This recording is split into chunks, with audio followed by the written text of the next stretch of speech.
Post State down offensively, but baseball's a funny game, and it's a game where one pitch, one swing of the bat can make all the difference, and that's exactly what happened early on in the season when these two met back in June. Jack Van Camp was a starter in that game. He's the starter here in game number 1. He allowed just 3 hits in a complete game effort for Jack Van Camp. He wasn't going to be pitching in the 7th inning until Matt Lusk hit that grand slam to give Van Camp an opportunity to finish the ball game. He had 14 strikeouts and only 3 walks in that game.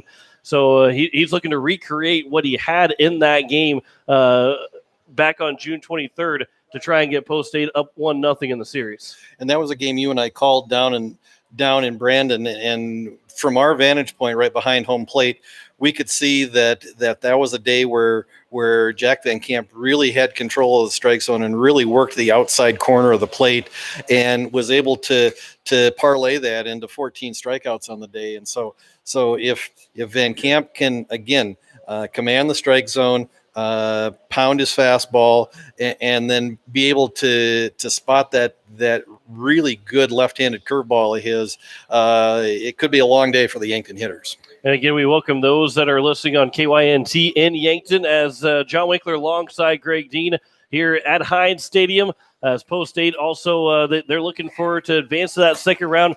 Already one final score in the books, and it's an upset. Rapid City Post 320 shut out Sioux Falls East in the 10-7 matchup 2-0. So for Yankton, obviously those guys on the bench right now and the coaching staff probably have no idea what any final scores are going to be for the rest of the night. But the fact that we've already seen one upset, and a lot of these lower seeded teams had an early lead on these higher seeded teams. This first inning is huge for both Post State and Yankton going into this series. Yeah, and again, if you're not familiar with the new playoff format, 8 first round games or 8 first round series this year, best of 3 series, all played at the home stadium of the higher seed. That favors Post State today. Post State comes in 15-2 at Hyde Stadium at home this year, just a little under 500 on the road. And so having an advantage and being able to play at home in front of a friendly crowd in the confines here at historic Hyde Stadium should be a benefit to Post State. But like we said, baseball's a funny game. You go out, you roll the ball out on the field, pitch the ball, catch the ball, hit the ball, throw the ball. You gotta do them all. Jack Van Camp is going against Tristan Redmond, the 2 starting pitchers. First pitch is scheduled for 5 o'clock. We'll step aside for 3 minutes. We'll come back and run down the starting lineups for you. You're listening to Post State Baseball on today's KCCR, today's KCCR.com, and KYNT.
As we welcome you back here to Heinz Stadium, we get set for game 1 of 2 here tonight. John Winkler alongside Greg Dean. It is a best-of-3 series as Post State and Yankton battle here for a spot in the Super Regional next Tuesday. These two games played here tonight, 5 o'clock, and then 45 minutes after game 1, we'll have game number 2. If these two teams split, we will have the game 3 tomorrow at noon, as that is the schedule here for this Tuesday. That could be completely different if Post State wins. And I guess for those that are listening on KYNT as well, if Yankton wins, the schedule could be completely different on those the Tuesday and Wednesday of next week if whoever wins and whoever they play going into the Super Regional. We go through the starting lineups. First for Yankton, the visitors here in game 1. They will be the home team in game number 2. Then Post State would be the home team in game number 3 if necessary. Rugby Rykins lead things off. He will play second base. Cade Keller is the catcher batting second. Joe Goki is the shortstop batting third. Carson Hawks, the first baseman in the cleanup spot. Austin Wagner, the center fielder, batting fifth. Tony McGlone, the left fielder, batting sixth. Matthew Hine, the DH, will bat seventh. Cameron Zarbach, the right fielder, will bat eighth. And Dylan Prouty will be the third baseman as he bats ninth. For Yankton, Tristan Redmond is on the mound. Redmond coming in with a 1-2 record with a 5.62 ERA, 24 innings, 9 strikeouts, 12 walks on the season. For Post State, Garrett Stout will lead things off. He's the shortstop, followed by River Iverson, the left fielder. Andrew Coverdale, the second baseman, about third. Andy Gordon, the first baseman, in the cleanup spot. McGuire Rasky is the DH, batting fifth. Matt Luss, the center fielder, hit the grand slam in that win back on June 23rd. He's batting sixth. Lincoln Keenel is the third baseman, batting seventh. A.J. Gaden will bat eighth and play right field.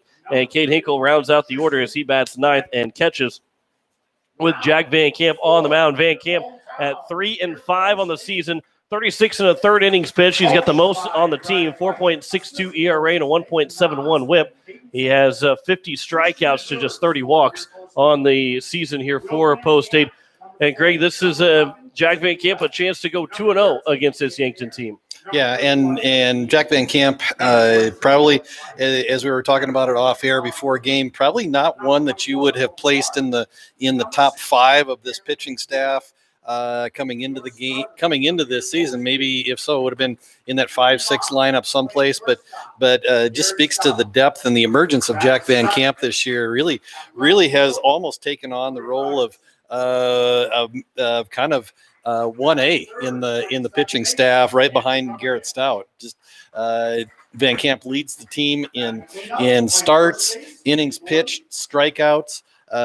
When he's been dominant, he has been virtually unhittable, and so I know the Pierre faithful is hoping for that kind of start today out of Jack Van Camp. And again, when they played back on June 23rd, he had 14 strikeouts, 3 walks, 3 hits, only 1 run allowed. It was an unearned run in 7 innings of work. He threw a complete game and used all 105 pitches to get that win over Yankton when they won 6-1 and back in Brandon on June 23rd. Starting lineups are being announced on the field. National Anthem coming up next. We'll step aside for 3 minutes. We'll come back with first pitch. You are listening to Post State Baseball on today's KCCR, today's KCCR.com, and KYNT.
As we welcome you back here to Heinz Stadium, we are set for baseball and the playoff baseball here this evening from Heinz Stadium. You're listening to KCCR Pierre, a Riverfront Broadcasting Station, and KYNT for Yankton, a Riverfront Broadcasting Station. Glad you could join us. John Wiggler alongside Greg Dean. And Greg, this is this is what you play for. This is exciting times here as we have hit the Legion playoffs. And again, in 2020, every time we get a chance to play some baseball, a chance to call some baseball, it's always a good night for baseball. And quite frankly, it's one of the best nights here for baseball. Yeah, and that's the thing. 2.5 months ago, I'm not sure either you or I thought we would be sitting here at this time, because with the way that the decision-making process was going for the National American Legion organization, and then the trickle-down effect, we weren't sure if we were going to have baseball at all. But it has turned into being an almost normal baseball season, and for Post 8 and for Yankton, we're just happy to be here. And like you said, it's a great day for baseball. First pitch misses upstairs. We're underway at 5:03 to Rugby Riken. The 1-0 is at the knees, and it's now 1-1 to Rugby Riken. He went 0 for 2 in that one game that Post 8 and Yankton played here this year. The 1-1 pitch, that one's fouled over the right side and out of play, and it's now 1-2.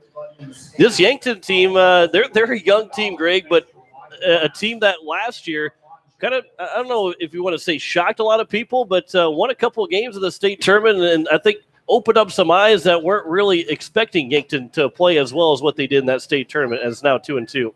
Yeah, and that's the thing, is that Pierre and Yankton just have not met a lot in the last several years during the regular season. About the only time they come in contact with one another is during the state tournament, and so they're a little bit unknown quantities to each other. Like I said, this year they've only played the one time, that down in Brandon earlier in June. 2-2 pitch is lined to Stout, and right above the ground will make the catch, and the leadoff man is retired, and that will bring up Kate Keller. The catcher did not play in the game against Post State, as he is catching here in game number 1. Joe Goki is on deck. He also he did not get in that bat or even a plate appearance in that first game. First pitch is missed for ball 1. It is Riken, Keller, Goki, Hawk, Wagner, McGlone, Hine, Zarbach, and Prouty. Those 9 hitters for the Yankton team, as it's now 1-1 as that's fouled back from Kate Keller. 90 degrees at first pitch at 5:03, now 5:05 p.m. here at Heinz Stadium. The 1-1 from the lefty Van Camp is fouled back again, and it's 1-2, and Keller's got to go a little bit quicker on that swing on that fastball. He's well behind the fastball so far from Jack Van Camp, and we'll see if maybe an all-speed pitch will come from the left-hander as he delivers the 1-2 pitch to Keller. Fastball again, it's upstairs and laid off, and it's now 2-2. Post 8 today in the green tops with black letters and white piping, gray pants. Yankton wearing black tops, red letters, and white pants, black socks. So a good contrast in colors. Looks a little bit like Christmas out there. And the count is 3-2. Hey, Christmas in July. We're just a couple days away from being about 5 months. 5 months a little short of Christmas. 3-2 is missed just low, and it's a 1-out walk. And then I'll bring up Joe Goki. I was going to make a Christmas present reference, but that was low enough where it wasn't could have been called a strike 3, and he got a Christmas present. It was actually low enough for ball 4. Here's Joe Goki, the shortstop, with 1 on and 1 out here in the top of the first inning. Van Camp from the stretch. The first pitch to Goki is over for strike 1. Goki's got the team lead with 10 runs, and he's also got 9 walks, a .294 batting average coming in. Keller's got the team lead in batting average at .340, also at 18 hits. The 0-1 to Goki. Fouled straight back, and it's now quickly 0-2. Jack Van Camp on the year, the Pierre Post 8 starter, comes in, leads the team in innings pitched with 36 1/3, as well as starts at 9. 50 strikeouts on the year to go with a 4.62 ERA for Jack Van Camp. 0-2 just misses upstairs, and is now 1-2 to the number 3 hitter in Goki. Playing shortstop here in game 1. This is a doubleheader. If the team split, they will play on Wednesday at noon. The 1-2 pitch is got Goki all kinds of tied up. Couldn't pull the trigger. And he strikes out looking, and there's now 2 down here at the top of the first. As we go around the horn defensively for Post 8, River Iverson is out in left field. Matt Lusk in center, and in right field is A.J. Gaden. Lincoln Keenel is the third baseman. Stout at short. Andrew Coverdale, the second baseman. Gordon at first. Cade Hinkle behind home plate as the pickoff attempt and got him picked off. The throw to second. Coming back to first is Stout. He'll throw it, and a tag applied to Keller, and he is picked off at first, and that will retire the side here in the top of the first inning. No runs, no hits, no errors, and no one left on base after a half inning. We have no score as Post 8 comes to the plate. You're listening to Post 8 Baseball. Today is KCCR. Today is KCCR.com and KYNT.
Bottom of the first inning as we welcome you back here to Hyatt Stadium for the starting lineup for Post 8. Their 9 hitters. Garrett Stout leading off, playing short. River Iverson, the left fielder, batting second. Andrew Coverdale bats third, playing second. Andy Gordon, the first baseman, in the cleanup spot. McGuire Rasky will bat fifth in DH. Matt Luss, the center fielder, batting sixth. Lincoln Keenel is batting seventh, playing third base. A.J. Gaden, the right fielder, batting eighth. And Cade Hinkle, the catcher, batting ninth against Tristan Redmond of Yankton, coming in with a 1-2 record, a 5.62 ERA. 9 strikeouts and 12 walks and 24 innings of work. As we're one of 8 games going on here, or 8 doubleheaders here tonight. Rapid City Post 320 beat Sioux Falls East, the 10 over the 7 in game 1, 2-0. But Greg, you got some score updates for us. Yeah, we'll go in order 1 through 8. Rapid City Post 22 and Spearfish just getting started out in Rapid City, along with Brandon and Huron. Also a 5 o'clock start in Brandon. In Watertown, number 3 seed Watertown leads Aberdeen 9-0, bottom of the third. 5th seeded Harrisburg all over Sioux Falls West 12-2 in the bottom of the third. 6th seeded Renner is up 7-1 over Sturgis in the bottom of the third, and 9th seeded Brookings is up 7-2 over 8th seeded Mitchell in the bottom of the fourth. 2-0 the count here to Garrett Stout. Nothing is our score here in the bottom of the first inning, as Redmond will deliver the 2-0 to Stout, and that one's outside 3-0. Stout went 1 for 3. Was scoring a run in the win against Yankton back on June 23rd. We'll reference that game quite a bit in terms of what these hitters did against one another. As Redmond will deliver the 3-0 pitch to Stout, and that one's outside, and it's a 4-pitch walk, and Post State has their first base runner quickly here in the bottom of the first, and that'll bring up River Iverson, the left fielder who went 0 for 2. In that game against Yankton. Only 9 hits combined between the two teams in that 7-inning affair. And one of those 9 hits was a grand slam for Matt Lusk that made it 6-1. Post State trailed 1-0 after the top of the third and trailed that 1-0 all the way till the bottom of the 6th inning. Sam Kamshoff was the man that stymied Post State through those 5 innings. End up taking the loss in that ball game. Here's the first pitch to Iverson. That's at the knees inside and taken for strike 1. 0-1 to the left fielder, River Iverson.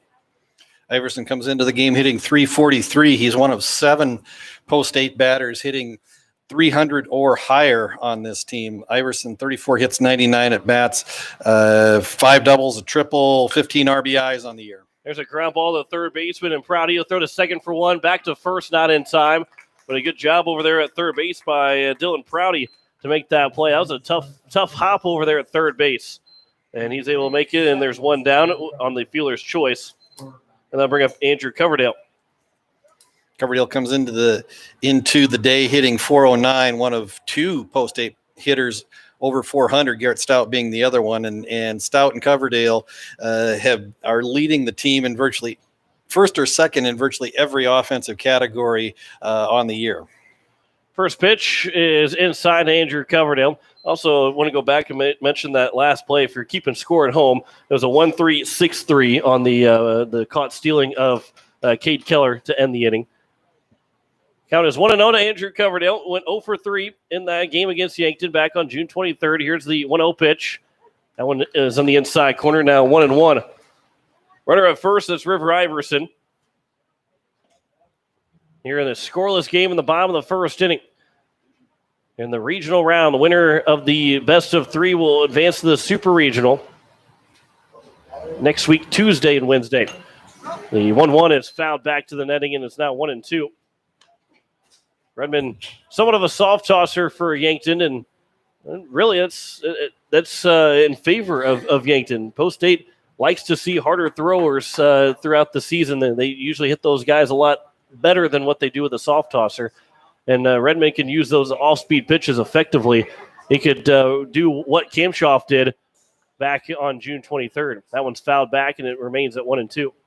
Yeah, Redmond, like you alluded to, John, doesn't throw real hard. It kind of goes back to when you were looking at his numbers, 9 strikeouts in 24 innings. But with the ERA being what it is, you can tell he's a young man who has the ball right around the plate most of the time. That one's flown out to center field, and the center fielder Austin Wagner went the catch, and there's now 2 down. And then I'll bring up Andy Gordon as we go around the horn defensively for Yankton here in the bottom of the first inning. Tony McGlone, the left fielder. Austin Wagner out in center. It was Cameron Zarbach, the right fielder. Dylan Prouty, the third baseman. Joe Goki, the shortstop. Rugby Riken, the second baseman. And Carson Hawk, the first baseman. Cade Keller behind the home plate. As it is Tristan Redmond, who's got 2 down. Here the runner on first in the bottom of the first inning. And that one is just outside to Andy Gordon as he takes ball 1. He had one of the 6 hits for Post State. Nobody had multiple hits in that game except for Dylan Prouty, who went 2 for 3 for Yankton. He had 2 of the 3 hits for Yankton. Everybody else had just 1 hit. There's a swing and a miss. The throw to second as Iverson steals second just off the top of the glove of Goki. And Iverson will be safe at second base. If Goki makes that catch, he's got a good chance of tagging out Iverson and ending the inning. Yeah, if that throws on the bag, it ended up being several feet on the first base side of second base. If that throws on the bag, they're probably able to retire Iverson on the steal. So Iverson now in scoring position. Here's the 1-1 pitch to Gordon. He'll pop it up on the shallow right field, going back to the second baseman. The right fielder will come in, and Zarbach will make the catch. And that will end the inning here in the bottom of the first. No runs on no hits, no errors, and 1 man left on base. 1 full here at Hyde Stadium. Pierre and Yankton are scoreless. You're listening to Post State Baseball on today's KCCR, today's KCCR.com, and KYNT.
Top of the second inning, no score. First pitch from Jack Van Camp to Cameron Hawk is missed for ball 1. And it's 1-0 here to Hawk. The went 0 for 2. He did draw a walk, but he also had 2 strikeouts. The 1-0 is over for strike 1, now 1-1. Just 1 strikeout so far for Jack Van Camp. Had 14 back on June 23rd against this Yankton team. The 1-0 or the 1-1 is upstairs now 2-1. Van Camp, the left-hander, likes to work quick from the windup. Here's the 2-1 pitch. That one is right down the middle. Now 2-2. And good crowd on hand today. I expect we will see more more people flow in as they get off of work and maybe head home, have a chance to change clothes and come out to the stadium for a nice night of baseball. There's a swing and a miss, and Van Camp's got his second strikeout, as it'll bring up Austin Wagner, the center fielder. And again, the fastball of Jack Van Camp, he can overpower these hitters in Yankton, just like he did back last month. If he can continue to throw that for a strike. The first pitch is on the inside corner, taken for strike one. Hinkle didn't love it cleanly, but over for a strike nonetheless. And the 0-1 pitch from Van Camp to Wagner. There's a hard shot to the right side, but foul, as Wagner was well behind it, and the count is now 0-2. Here to the center fielder. Yeah, and Van Camp kind of comes from it's not a true sidearm slot. It's more of a 2/3 slot, and so he gets a lot of movement, and his ball really comes in and really rides in on a right-handed hitter. 0-2 is upstairs, trying to get him to chase, and it's now 1-2, and Hinkle's making Van Camp work a little bit, catching the ball back at home plate. Had to scoop one and now had to jump for another one. Also, doesn't make a coach too happy. 1-2 pitch. That one's fouled back. And it's and it remains at 1-2. And Van Camp's he's got probably one of the better arms on the team. We've seen him use it in the outfield as he's when he's not on the mound. He's pretty much the everyday right fielder. We've seen him make some pretty solid throws from right field. He's going to sit on the mound probably somewhere in that mid 80s range, velocity wise, and on any given day might reach up and get into the high 80s. Count is 2-2 here to Van Camp. Or from Van Camp to Wagner, the 2-2. Swing and a miss. Wagner tried to go on the inside pitch, tried to go inside out, but swung and missed. And there's back-to-back strikeouts here in the top of the second, and 3 in a row. Back to the first inning, as that'll bring up Tony McGlone, the left fielder.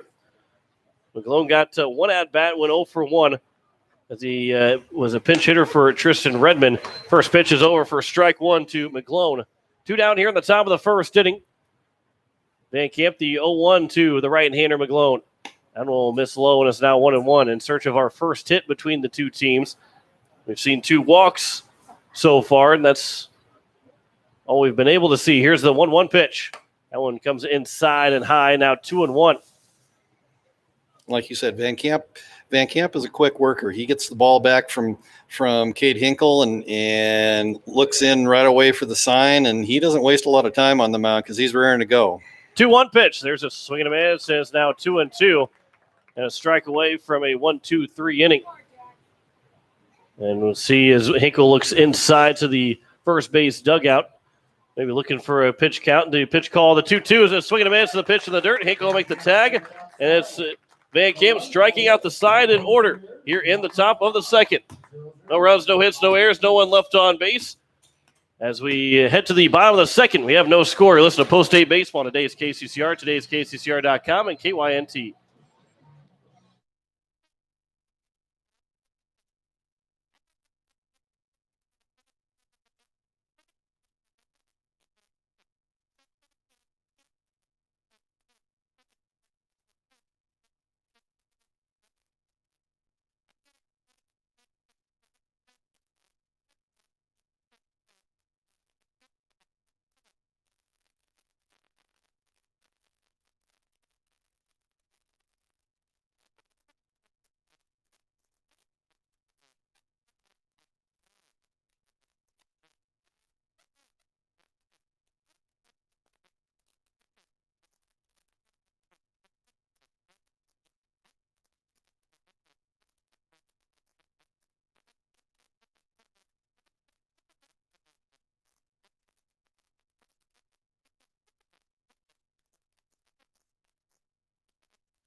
As we head back to the bottom of the second inning, it'll be 4 Post-8, 5, 6, and 7. McGuire Rasky, Matt Lusk, Lincoln Keenels.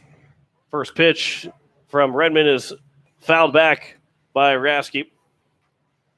with a soft tosser like Redmond on the mound, really what you need to do if you're a post-8 hitter is just kind of gear down a little bit. And sometimes you get a little too anxious, eyes get a little big, and so what you really need to do is just gear down and just try to hit a line drive up the middle, and especially that first time when you see him, to try to measure the speed, and then hopefully the next time then you're kind of more dialed in. 1-1 pitch from Redmond to Rasky is outside, 2-1. Redmond started in the windup in the bottom of the first, but to start the bottom of the second, he is working from the stretch. Rasky coming in hitting .340 on the year. He was out most of the first half of the season with an elbow injury, but is back in a designated hitter position primarily, although he did play first base up in Mandan last week, and so it'll be interesting to see how he gets used the rest of the season. Count is 2-2, yeah, especially when Garrett Stout would be the one that's pitching, as they don't DH for Stout. So it'd be interesting if they keep the lineup with McGuire Rasky in it and have him play first base, or where they might go with it. As the 2-2's a swing and a miss, and Redmond's got his first strikeout of the game against Post State, and it goes to McGuire Rasky. And I bring up Matt Lusk. He went 1 for 2 in that game against Yankton. And, of course, as we've mentioned 3 or 4 times already, it was the grand slam that kind of put that game away in the bottom of the 6th inning. Post State led 2-1 at that point. And Lusk kind of shut the door, and also shut the door to himself, trying to get a save opportunity, because he was warming up in the bullpen. He was going to come in the top of the 7th for the save, but after a grand slam, allowed Jack Van Camp to go out and get the complete game. 1-0 is at the letters, 1-1 here to the right-handed center fielder, Matt Lusk. Would assume that he'll be in a closer position, or at least in a bullpen role here in this doubleheader or the best-of-3 series. 1-1 pitch. There's a line drive back up the middle. There's our first hit of the ball game. Goes out towards right center field, cut off by the center fielder Wagner. It'll hold Matt Lusk to a single. 1-out single, first hit of the ball game for either side. That'll bring up Lincoln Keenels, and we'll see if maybe some small ball is put into place with A.J. Gayden on deck, trying to put him in the scoring position with 1 down, or potentially with 2 outs if he can get a sacrifice bunt down. Keenels comes in hitting .267 on the year, 27 hits and 101 at bats, 7 doubles, 20 RBIs on the year for the rising sophomore. Redmond will come set from the stretch and check over at first base, and diving back in safely is Matt Lusk. Keenels is a guy that continues, as he plays the field and continues to play over at third base or even at shortstop, the confidence continues to grow for him over there, and that's he's made some very, very good plays in the last several weeks, as the first pitch is over at the letters for strike 1. When he and this year has been an adjustment. He leapt 2 levels coming up from the 14-year-old team last year. Leapt over a couple of teams and has been pretty much the everyday starter at third base, and has now pitched a little bit here towards the end of the season. When Stout has been on the mound, they moved him over to the shortstop position, and like you said, he certainly has adjusted, I think, more in the second half of the season than he did in the first half. Has popped up behind home plates, and the catcher and Keller will make the catch, and there's now 2 down. Here in the bottom of the second, that'll bring up A.J. Gayden. 1 for 3. A.J. Gayden, he had a terrific Minot tournament, had a good pitching performance at the Veterans Classic, and maybe someone that thrives on that tournament aspect, playoff aspect, and we'll see how A.J. Gayden does here in this doubleheader best-of-3 regional round, and if Post State is able to advance, how well he hits for this Post State team. First pitch to Gayden, that will come in and hit him, so he won't get a chance to swing the bat in his first plate appearance, but it'll put Matt Lusk in a scoring position and bring up Cade Hinkle with 2 down here in the bottom of the second. Hinkle, the Iron Man behind the plate for Post State. This is his 43rd game on the year. Comes in hitting .295, 31 hits and 105 at bats. 18 RBIs to go with 5 doubles, 3 triples. He is near the team lead and being hit by pitches. Not exactly what you want to see from your catcher. That was a fly ball out towards left center field. That's going to get over the head of the left fielder and all the way towards the wall. Both runs will come around to score. Hinkle's got a 2-out, 2 RBI double. Post State strikes first here in the bottom of the second as they lead at 2-0. Yeah, just hopped on the first pitch, and again, what we talked about, just trying to hit something back up the middle, and that was a ball from the left-handed hitting Hinkle that just got over the outstretched arm of McGlone out in left field, out in left center, and with that, the Eights take the lead 2-0 here in the bottom of the second. First pitch is inside to Garrett Stout, who walked and was recorded out on the fielder's choice back in the bottom of the first inning. Stout with 7 home runs. The team have 14. And even one you could probably take away, although you don't really want to take it away from Gray Zabel, but it wasn't a complete game when Zabel had his home run. There's a ground ball to the right side, and on an upright position, Hawk will make the play and will tag the base, and that will end the inning here in the bottom of the second. 2 runs on 2 hits in the inning, no errors, and 1 man left on base. We have played 2 complete here at Hyde Stadium. Pierre leads Yankton 2-0. You're listening to Post-State Baseball on today's KCCR, today's KCCR.com, and KYNT.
Top of the third inning here, as it will be 7-8-9 for Yankton.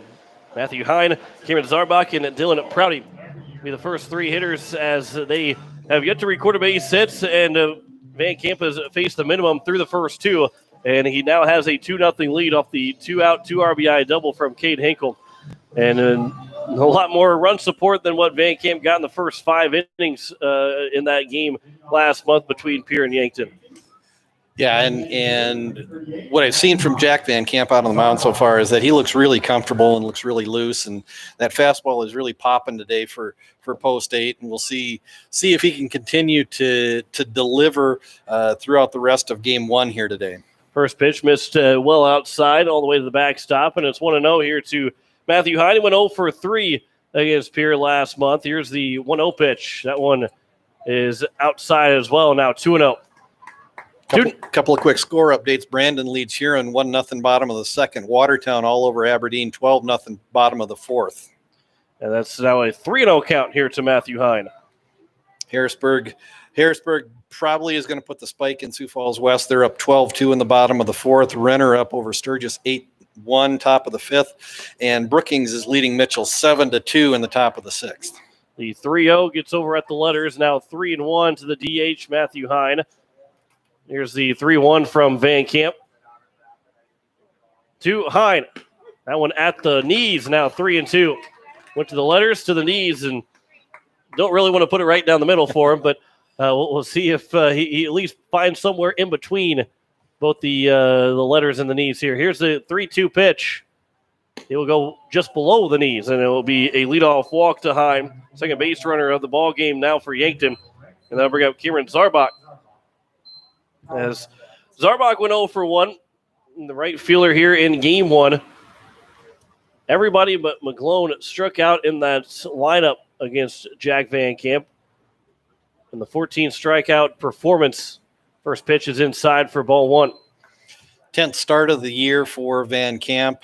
Has not come in a relief appearance. All 10 of his appearances have been on the start, and brings in a 3-5 record on the year so far for Van Camp. And actually, there was a couple of games where he certainly pitched well enough to win. He could realistically be 5-3 if he'd gotten a couple of breaks to go his way. Showing bunt, pulling it back is Zarbach. He'll take high for ball 2, and the count is 2-1 to the right fielder. He threw really well against Post 22 out in Rapid on the Veterans Classic and gave Post 8 a shot to win that ball game. 2-1 pitch.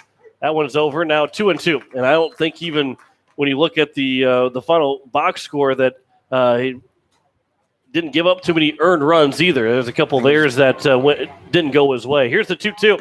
Swing and a miss, and there's another strikeout for Jack Van Camp. Now his 5th of the ball game, and there's one down here at the top of the 3rd.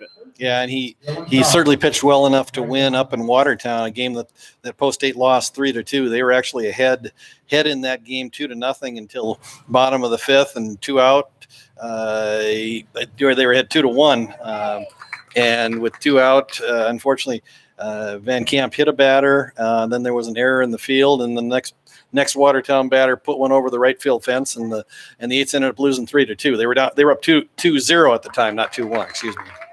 Couple swings and misses here from Dylan Prouty, and is quickly 0-2 to the third baseman. He had 2 of the 3 hits for Yankton in that ball game. He went 2 for 3. He scored the lone run from Yankton as well. The 0-2 misses way upstairs. No threat to chase, and it's now 1-2.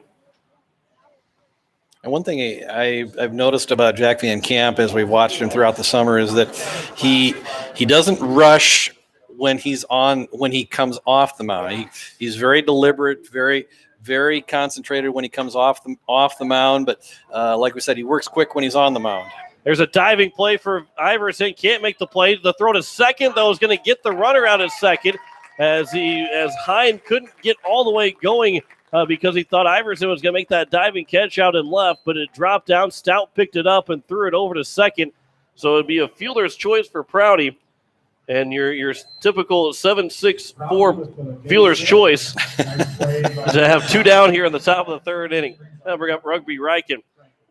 I got to tell you that some of these plays it's always fun as a guy that I guess a numbers nerd in terms of keeping a book. It's always fun to write that stuff down. Yeah, so far for Post 8 we've seen a 7-6-4 fielder's choice to go with a 1-3-6-3 put out to end the first. So I mean, it's kind of almost like bingo. That's right.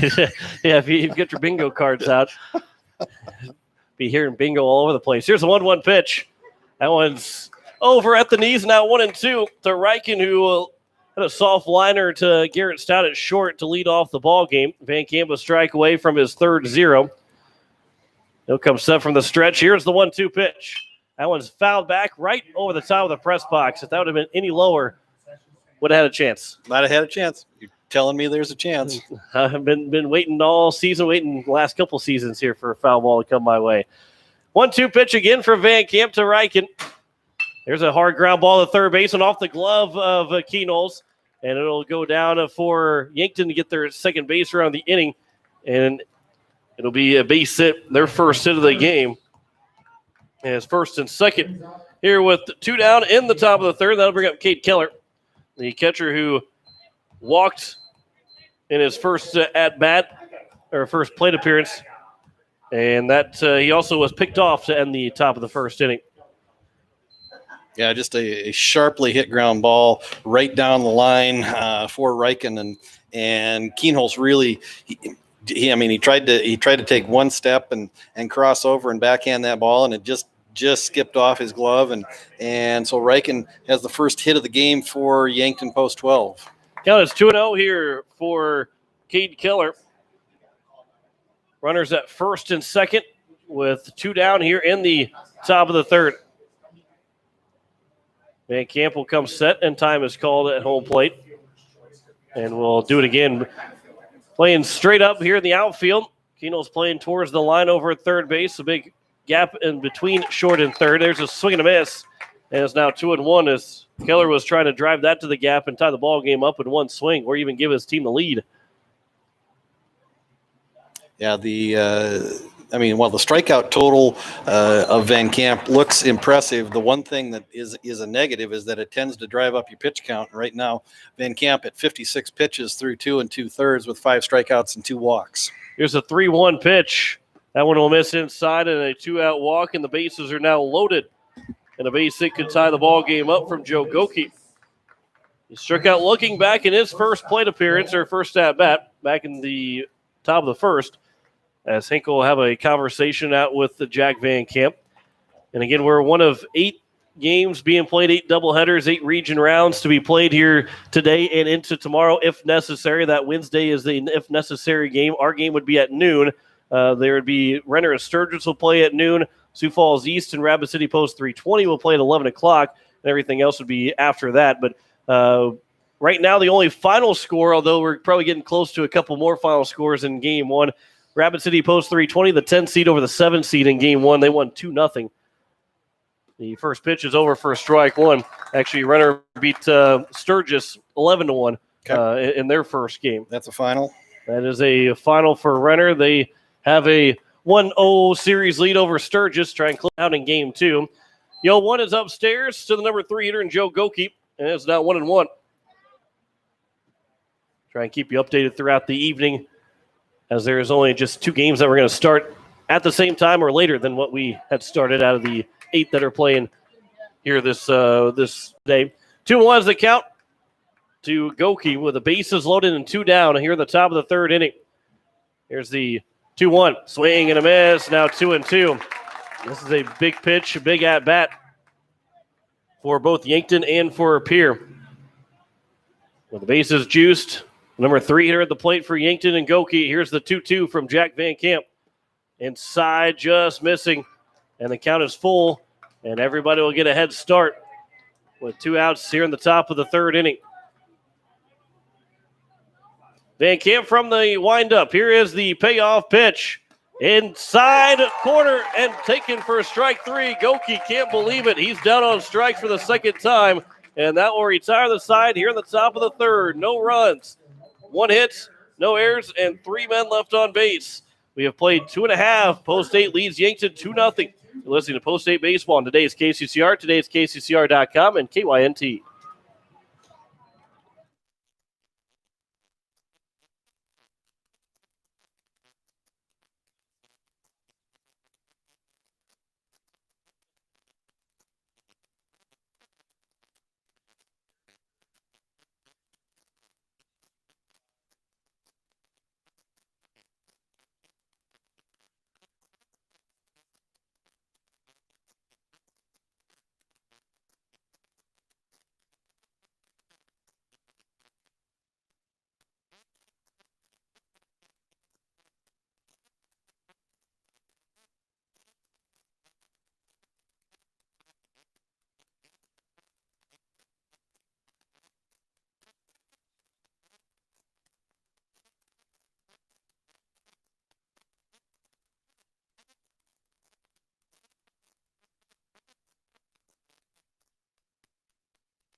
Bottom of the 3rd inning is a 2-0 lead here for Post State over Yankton. John Winkler alongside, as it will be 2, 3, and 4. River Iverson, Andrew Coverdale, and Andy Gordon to lead things off. Anybody reaches base, it'll go to McGuire Rasky, as Joe Goke was left at the plate. Thought he had ball 4. Thought he had the first run of the ball game for Yankton to pull them within 1.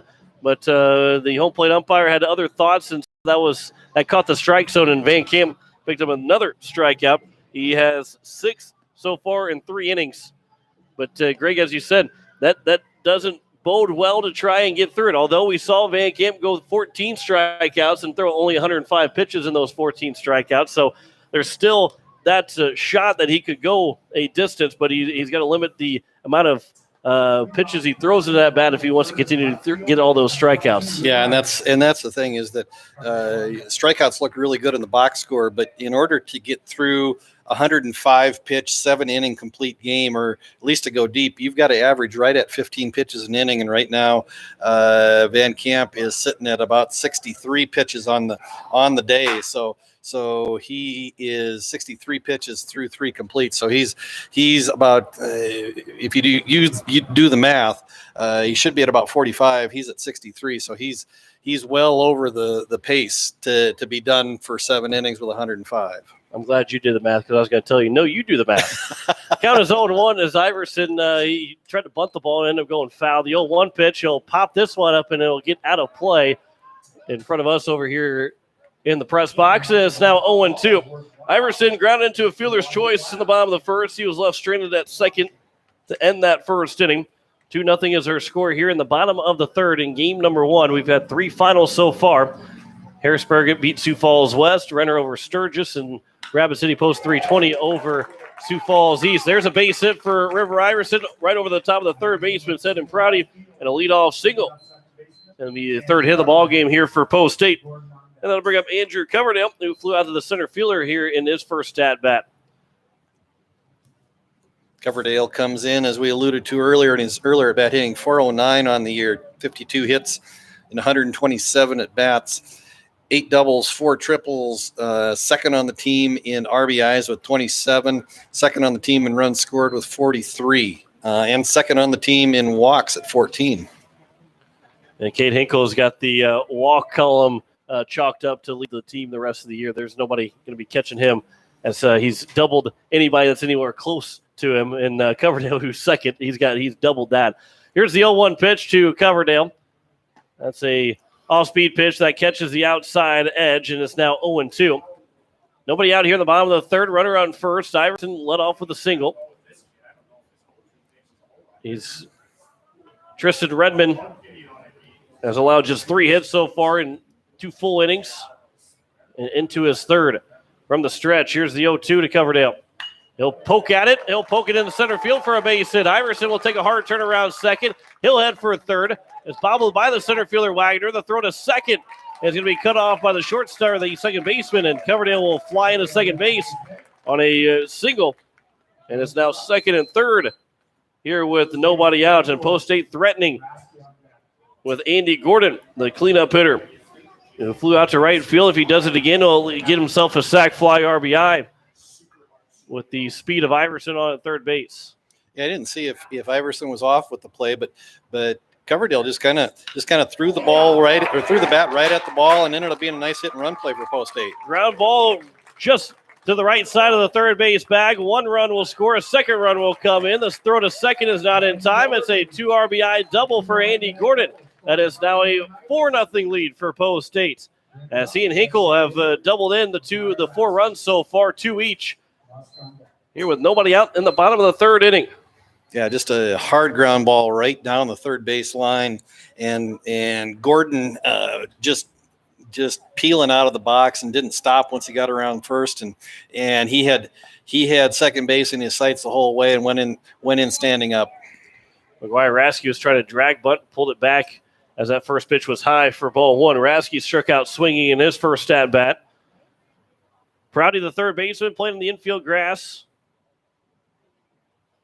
He'll take a couple steps back to the edge of that infield grass. Here's the 1-0 pitch now.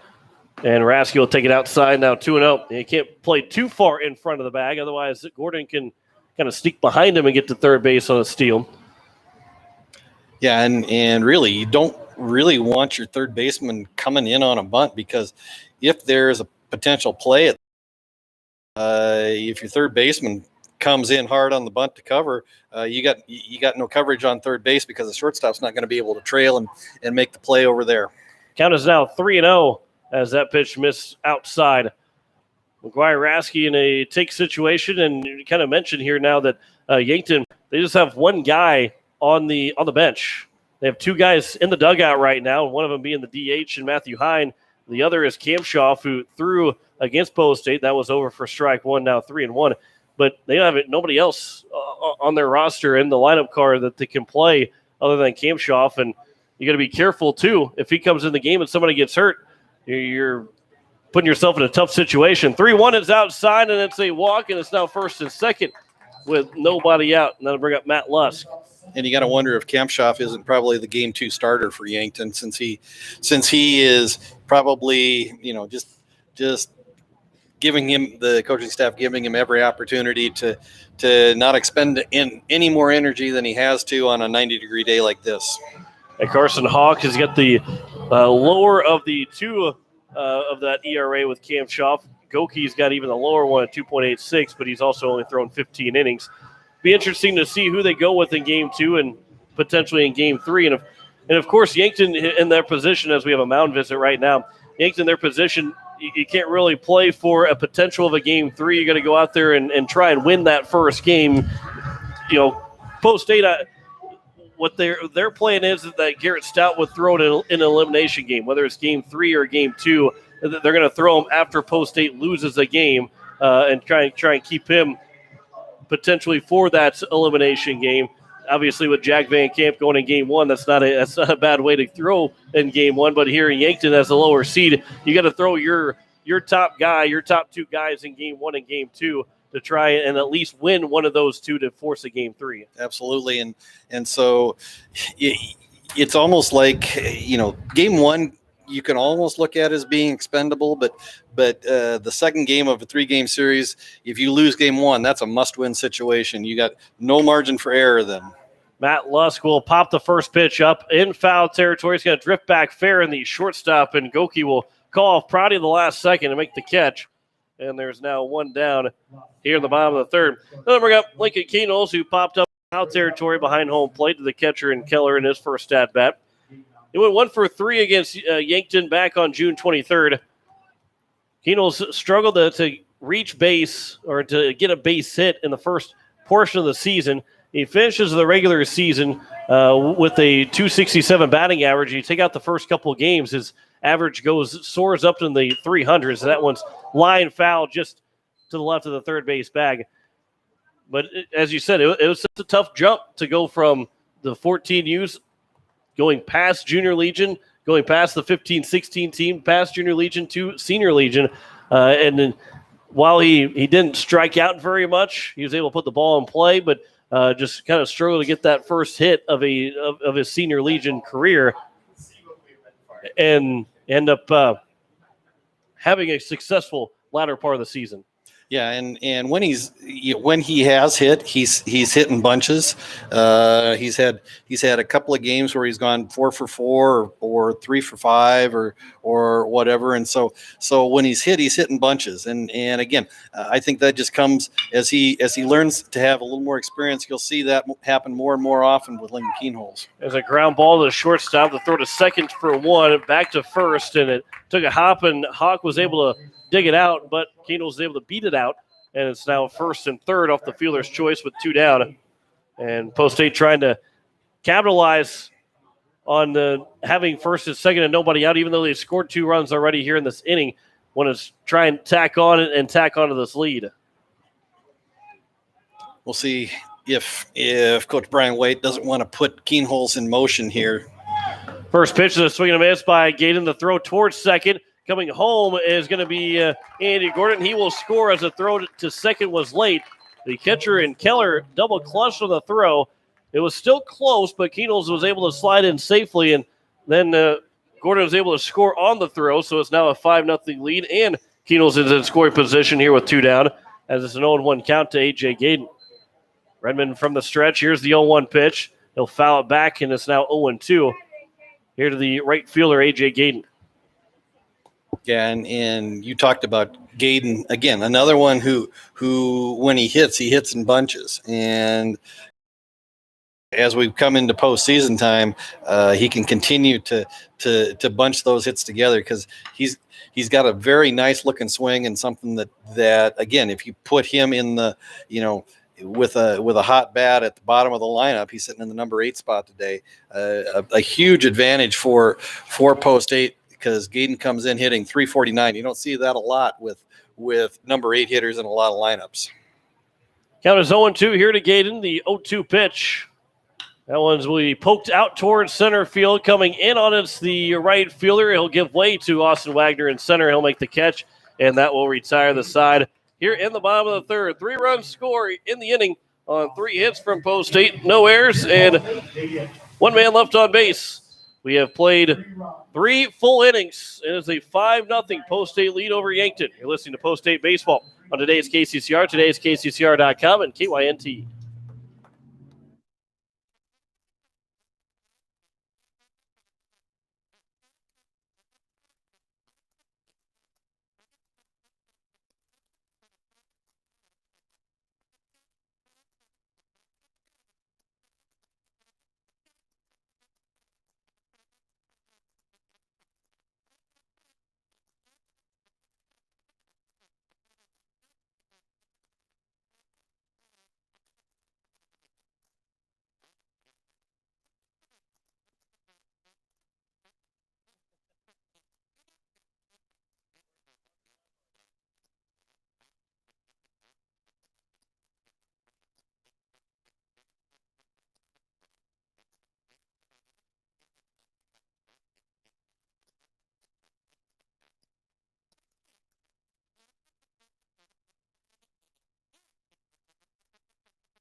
Top of the fourth, it is 5-0. Post Pierre over Yankton.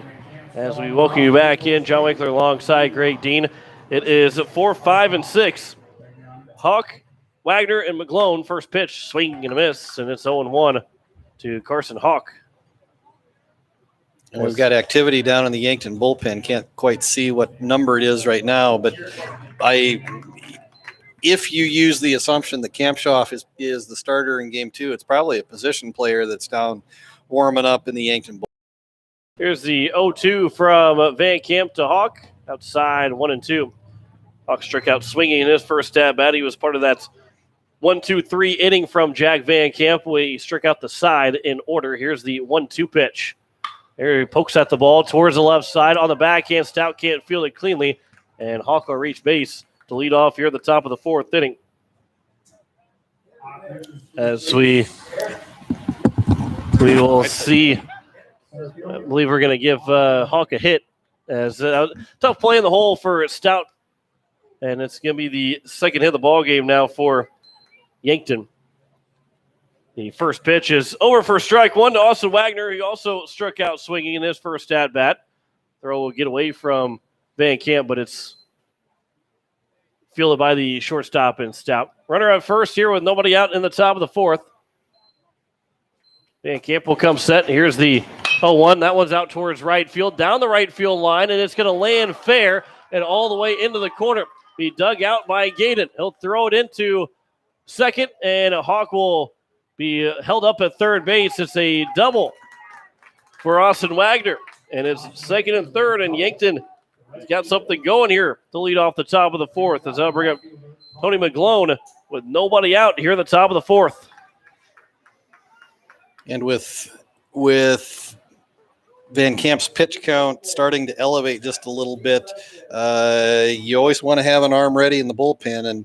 And while there isn't any activity for Post 8, actually throwing in the bullpen, I see Aaron Booth is down, starting to get the arm a little limber with the elastic band. So he may be the first one up if Van Camp is not able to complete this game.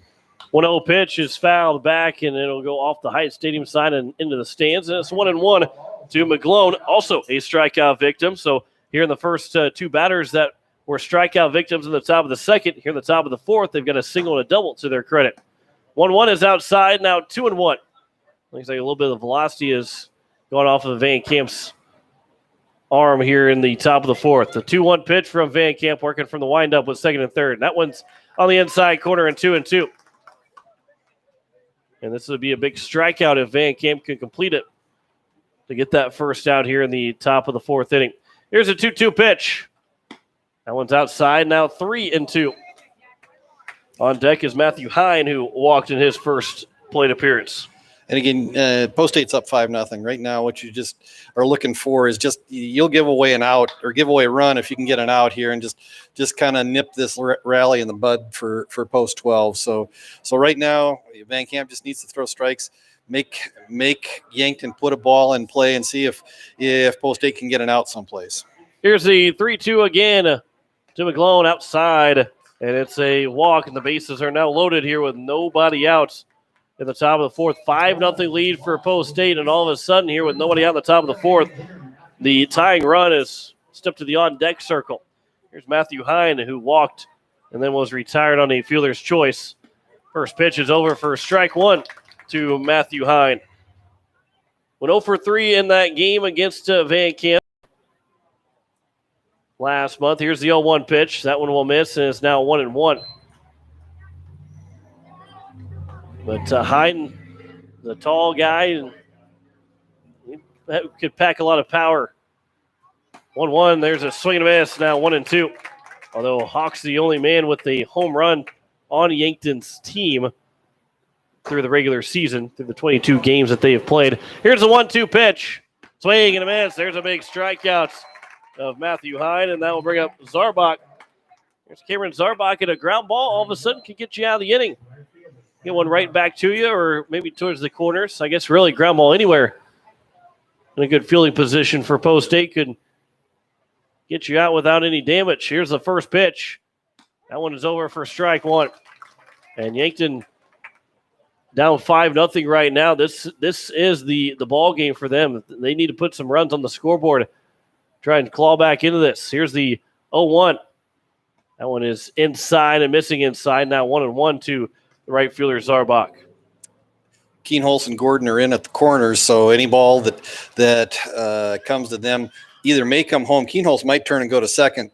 About middle, both Stout and Coverdale are playing about medium deep right up the middle. So anything up the middle will go to second and then potentially on to first.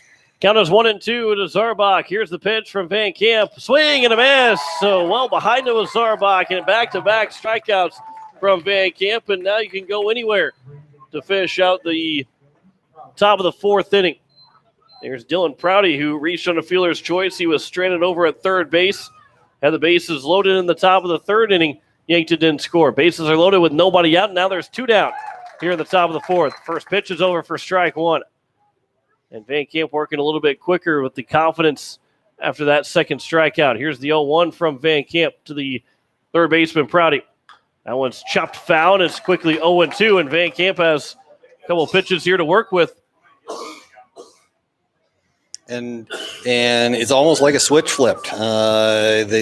Getting to the bottom third of the Yankton order, it's almost like a switch flip in Van Camp, and all of a sudden just started dealing strike after strike after strike, and he's now just 1 strike away from getting out of this bases loaded, no out jam. Here's the 0-2 from Van Camp to the third baseman, Prouty, from the windup. Outside, now 1-2. Quick score update. Watertown, they defeat Aberdeen at 17-0 in game number 1. We'll look for the sweep here going in game number 2. The 3-seed Watertown or the 14-seed Aberdeen. 1-2 pitch, a swing and a miss. And Van Camp will strike out the side in the top of the 4th. No runs, 2 hits, no errors, 3 men left on base. 3.5 is gone. Post State leads Yankton 5-0. You're listening to Post State Baseball on today's KCCR, today's KCCR.com, and KYNT.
Kate Hinkle will lead things off here at the bottom of the 4th inning as it's a 5-0 lead for Post State's over Yankton. You're listening to KCCR Pierre, a Riverfront Broadcasting Station, and KYNT Yankton, a Riverfront Broadcasting Station. Glad you could join us here on this Tuesday evening. It's just past the 6 o'clock hour. John Winkler alongside Greg Dean. And welcome in those that are listening out in Yankton on KYNT. First pitch is outside for ball 1. As well as today's KCCR.com and the today's KCCR app. That's right. And also KCCR Sports on YouTube as well. Here's the 1-0 pitch. That one misses low, and it's now 2-0. We're everywhere. We're everywhere. They're everywhere. The count is 2-0. And Scott Kustra back at the KYNT station. 2-0 pitch.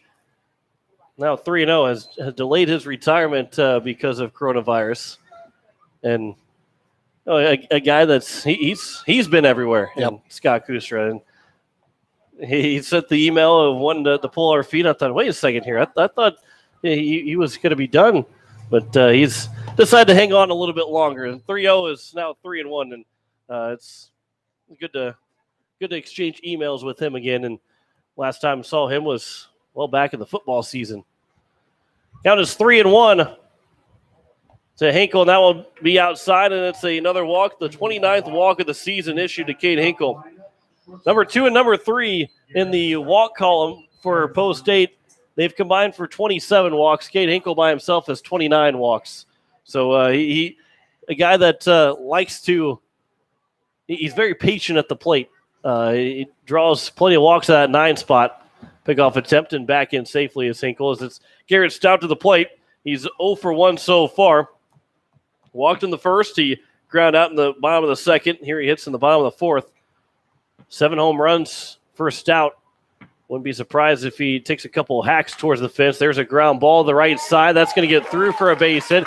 Hinkle will turn at second. He's going to head for third. He'll pull between second and third. The throw back to second, and Hinkle dives back in safely.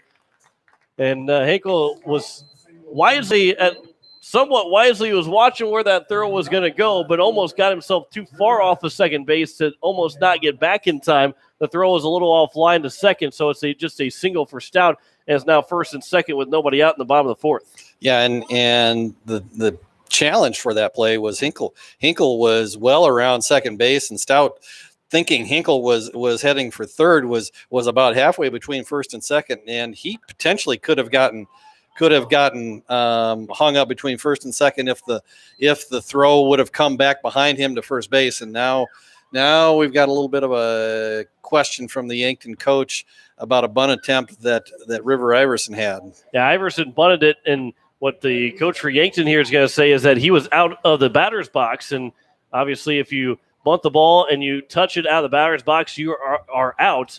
And I think what maybe we're going to see is maybe John Krogstrand, the field umpire, come in and have a discussion with the home plate umpire and Brandon Sarda as, a lengthy discussion here. And if you're Yankton, you got a good point here because Iverson bunted the ball and he was almost out of the box as soon as that ball hit. And they're not going to have any kind of appeal. And it'd be tough for Krogstrand to make that call from where he's at behind the pitch mound and closer to the edge of the infield grass and where the dirt begins over by second base. But, a legitimate argument from Yankton that Iverson could have been out on that play. There's a pickoff attempt and no throw over at second, and Hinkle will get back as the first baseman and Hawk is playing well inside the bag at first base. And he's going to be charging in if Iverson does bunt the ball, who was showing bunt all the way up to that point. And so we'll see if Iverson will still try and bunt. He's showing bunt again. He will bunt the ball, and that will be fouled. It's now 0-2. And we'll see if Iverson, he is the best bunter on the team for Post State. So with 2 strikes, if there's anybody that's going to have a bunt still on, it would be Iverson. But I would think that Coach White would want him to try and swing the bat here with 0-2 count.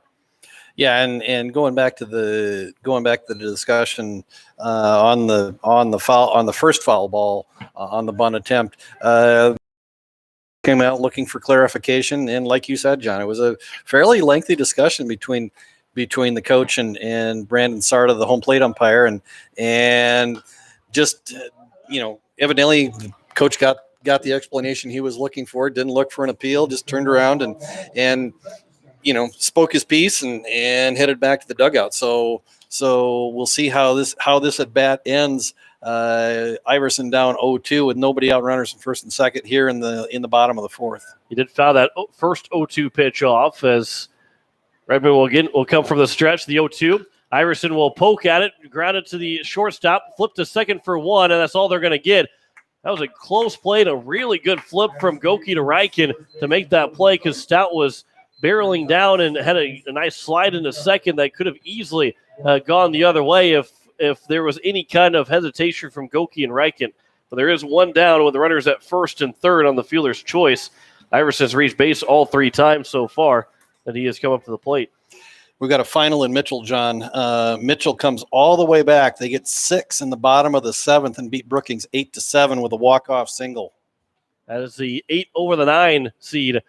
First pitch, Coverdale will float it into left field. That drops for a base hit. The throw to second, Iverson will slide in safe. It's an RBI single from Andrew Coverdale. And he got all of that. He needed all of that strength that he had to fight that off into the shallow left field for the RBI single. Yeah, just again, another ball just out of the reach of a Yankton defender, much like Hinkle's double back in the second. This one just barely out of the reach of the third baseman for Yankton Prouty.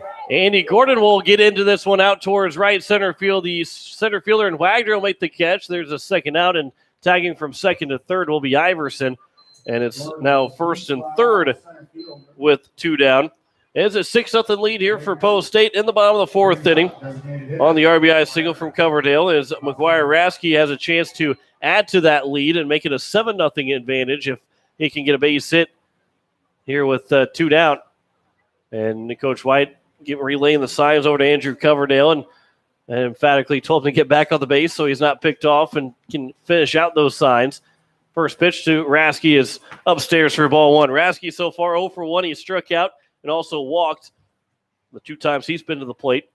The 6th man to come to the plate here in the bottom of the 4th inning. Post State did not score in the first. They had 2 in the second, 3 in the third, and here 1 in the 4th with a 6-0 lead.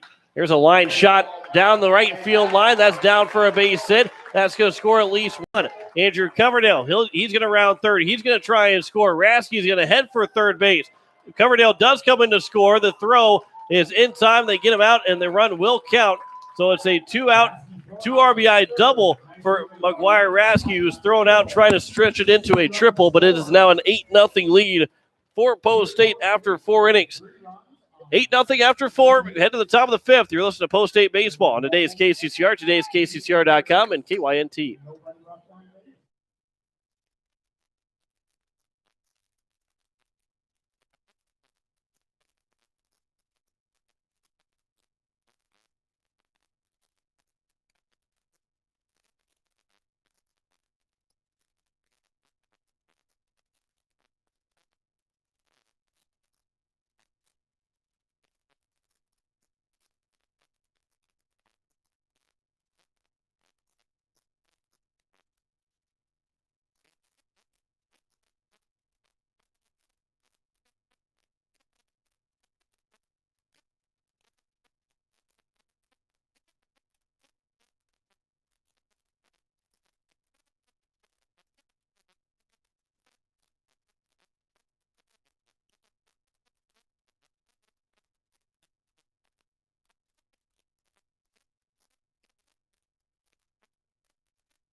As we welcome you back here, top of the 5th inning, 8-0 is our score. Post State here in Pierre at Hyde Stadium looking for another 0, and then couldn't quite to honestly finish the ball game in the bottom of the 5th. They get a 0 here with the top of the order up and score just 2 more runs in the 5th inning. And they've put up multiple runs, 2, 3, and 3 in the 2nd, 3rd, and 4th inning as the first pitch from Jack Van Campbell. We missed to Rugby Riken, who was 1 for 2 with a single so far. He got the first hit of the ball game for Yankton back in the top of the 3rd. Here's the 1-0 from Van Camp to the second baseman, Riken. Over for strike 1 and is now 1-1. Rugby Riken, another guy that jumped up a couple of teams as he and Keno's battled in the 14U state tournament last year here at Hyde Stadium, and now he's on the Senior Legion team. The one is a swing and a miss, now 1-2. 91st pitch of the day for Jack Van Camp. So in all likelihood, this is probably his last inning of work. Aaron Booth down warming up for Post State down in the right field bullpen. So 4+ innings now for Van Camp, 2 hits, no runs, 4 walks, 9 strikeouts for the senior left-hander. Here's the 1-2. That one's popped up, fouled, and it'll get out of play. And it'll get behind the press box, and we'll do it again at 1-2. Aaron Booth, you mean the guy that's going to come in the ball game for Post State, and he made his presence known by having a loose ball go all the way down to home plate. 1-2 is outside now, 2-2. Yeah, going back to that Mitchell Brookings game, Mitchell scored 6 runs in the bottom of the 7th on 5 hits, 3 walks, and a hit batter and a fielder's choice. So huge comeback for Mitchell, Post 18 on the day. Ground ball to the third baseman, Keenels, and one rising sophomore will ground out to the other rising sophomore, and that will be the first out here in the top of the 5th. And now bring up Cade Keller, who is 0 for 0 so far. He's walked twice. Was retired in being caught stealing and also was stranded at first base. First pitch to him is over for strike one. And that Rugby Riken, Lincoln Keenels will be a fun battle between Pierre and Yankton for years to come. And I think a lot of teams outside of Pierre and Yankton will be saying, how many years do these guys have eligibility in the state of South Dakota? As it counts 0-2. And I can tell you, there's probably a lot of basketball fans in South Dakota that will be glad that they don't have to say the name Matthew Moores very much longer. But then there's another Moores coming right behind him, also a rising sophomore. As Keller looks at strike three, he goes down, and that'll bring up now Joe Goki. And we'll see if Jack Van Camp can get through this fifth inning without exceeding his pitch count and get Goki here. He can have still a chance for a complete game shutout if Post State's able to score 2 runs in the bottom of the fifth inning. First pitch is upstairs for ball one to Goki, who is 0 for 2. He's been called out on strikes both times he's been to the plate. There's the 1-0 pitch from Van Camp to Goki. That one misses upstairs and outside. Now 2-0. Again, Aaron Booth is out there warming up for Post State, as he will be the first line of the bullpen for Pierre. Here's the 2-0 from Van Camp. That one's popped up on the right side over into the right field bullpen, and it will run out of room. Will be A.J. Gaden. It's now 2-1. Gotta make sure you get out of the way if you're warming up. Aaron Booth obviously looks like he can see what's happening, so as soon as that ball is hit, he can find his way to move out of the way of A.J. Gaden coming in. 2-1 pitch. That one's fouled back, and it will get into the stands, and it's now 2-2. 2-2 with 2 outs here in the top of the fifth. Nobody on base. 8 runs, 8 hits so far for Post State. No runs, 3 hits, no errors for Yankton. We've had an errorless ball game so far between these two teams. As another ball gets free towards the first base dugout. Here's the 2-2 from Van Camp to Joe Goki. Almost looked out for strike 3 again. Keenels, Stout, Iverson, Coverdale, they all started making their way back to the dugout. Home plate umpire said, not so fast, it's outside, and the count is now full at 3-2. Here's the payoff pitch from Van Camp. That one's inside, and it'll walk Goki. And that might be it for Van Camp. We might have one more batter with the pitch count, and that'll bring up Carson Hawk, the first baseman. 2 down here in the top of the fifth. Runner at first. Here's the first pitch to Hawk, and that one is low for ball one. I think Jake Mayer is also down, warming up for Post State down in the right field bullpen. Got a couple of right-handed arms, getting ready to give Coach Brian White a couple of options here in the end of game one. The 1-0 is at the knees now, 1-1. You had McGuire, Rasky, Graves, Zabel, obviously Jack Van Camp on the mound right now. Those are 3 left-handers. Elliott Life comes out of the bullpen. You have 4 left-handers, and all of a sudden you went down to just 2 by the time that Rasky went down with an injury, and now with Zabel gone to North Dakota State. 1-1 is at the knees, and it's now 1-2. Hawk did not like that call. Thought it was a little bit low, and it's again, strike away here for Van Camp to get another 0 on the scoreboard here in the top of the fifth inning. The 1-2 from Van Camp to Hawk. That one misses low, and it's now 2-2. And our Game Changer app is not updating, so we can't give you a pitch count, but Van Camp's got to be pushing right up around 100 pitches right now. 2-2 pitch. There's a line shot. One hopper to Stout at short. He'll throw it an easy way to second to retire the side. And that will end things here at the top of the fifth. Another 0. No runs, no hits, no errors, and 1 man left on base. After 4.5, Pierre leads Yankton 8-0. You're listening to Post State Baseball on today's KCCR and today's KCCR.com, along with KYNT.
As we play here in the bottom of the fifth inning, John Winkler alongside Greg Dean.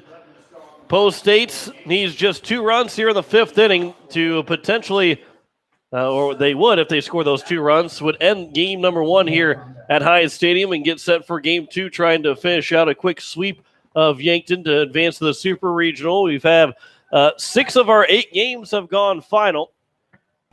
The first pitch to Matt Lusk is over for strike 1. As Greg, you've got a lot of those score updates for us. Yeah, Brandon in 5 innings has shut out Huron 12-0. Watertown in 5 innings defeated Aberdeen 17-0. Earlier we gave you Harrisburg over Sioux Falls West 15-2 in 5 innings. Renner over Sturgis 11-1 in 5 innings. Rapid City Post 320 2-0 over Sioux Falls East, and then Mitchell in the 8-7 comeback win in the bottom of the 7th over Brookings. There's a ground ball to the shortstop. Goki, the throw to first, and leadoff man's retired here to open up the bottom of the 5th. As Matt Lusk now 1 for 3, and then I'll bring in Lincoln Keenel. He's 0 for 2, reaching a fielder's choice in his last at bat.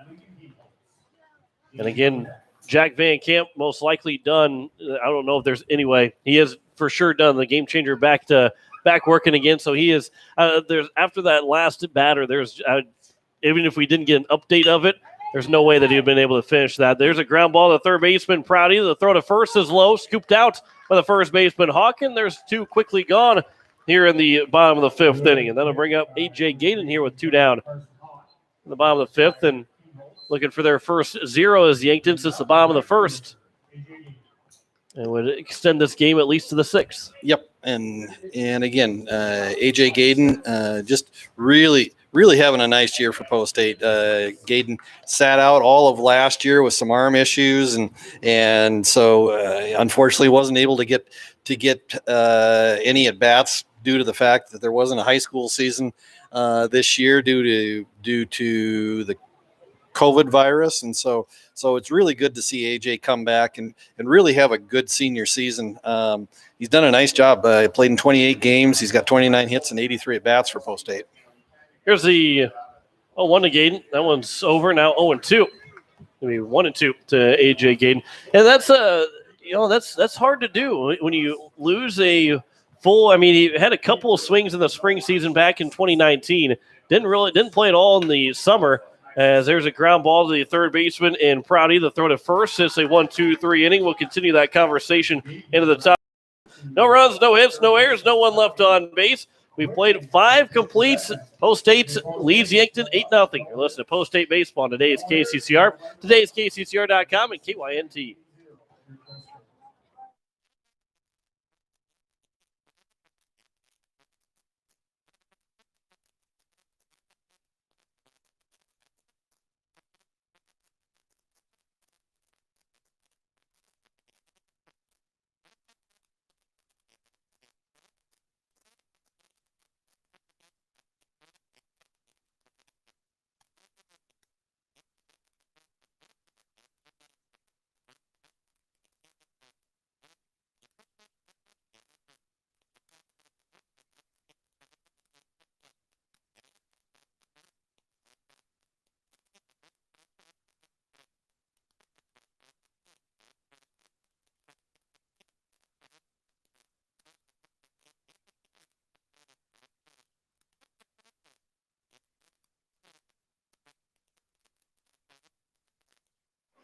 Here in the top of the 6th inning, Jake Mayers, the first man to come out of the bullpen for Pierre in this region tournament, the region round, as he will deal with the for Yankton at 5, 6, and 7. Austin Wagner, Tony McGlone, and Matthew Hine.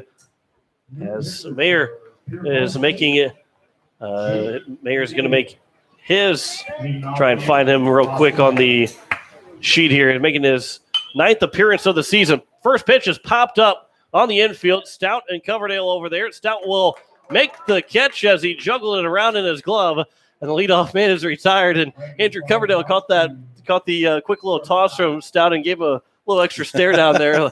Like you better make that catch.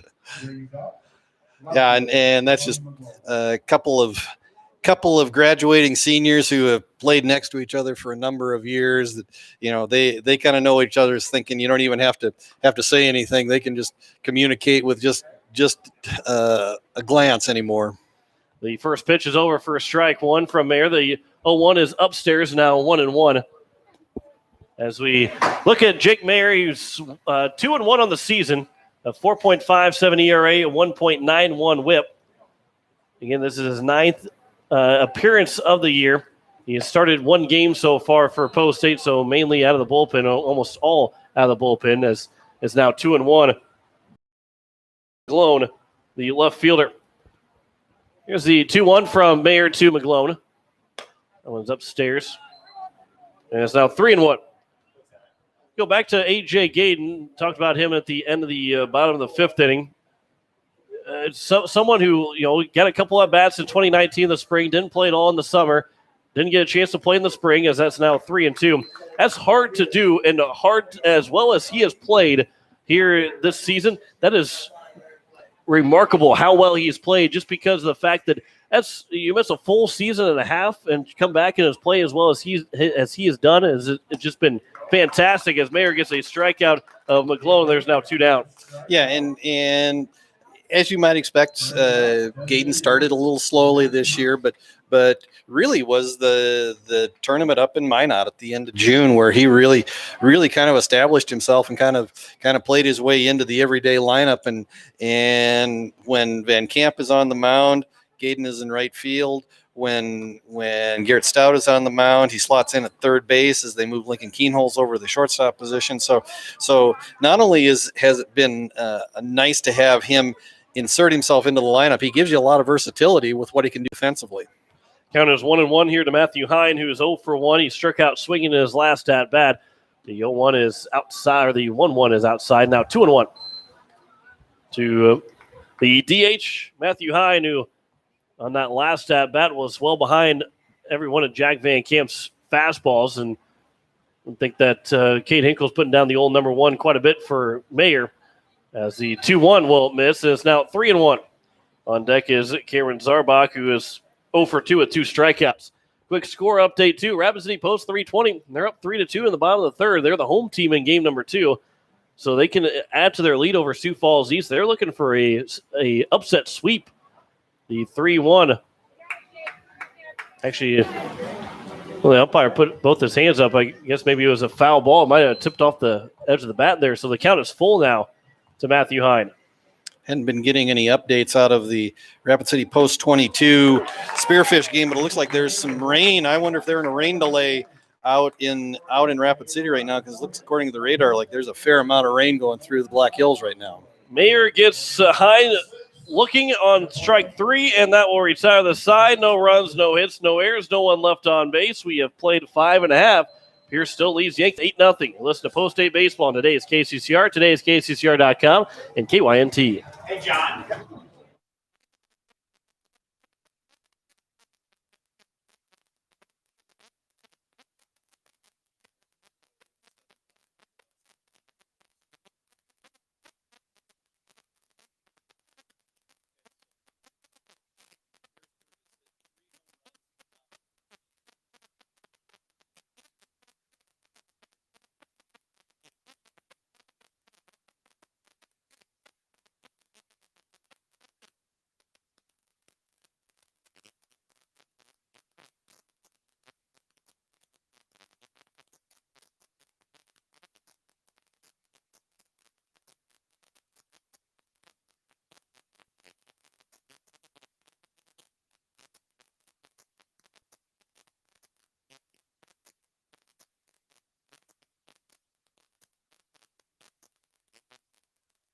Bottom of the 6th inning, it'll be Cade Hinkle lead things off. 9-1-2.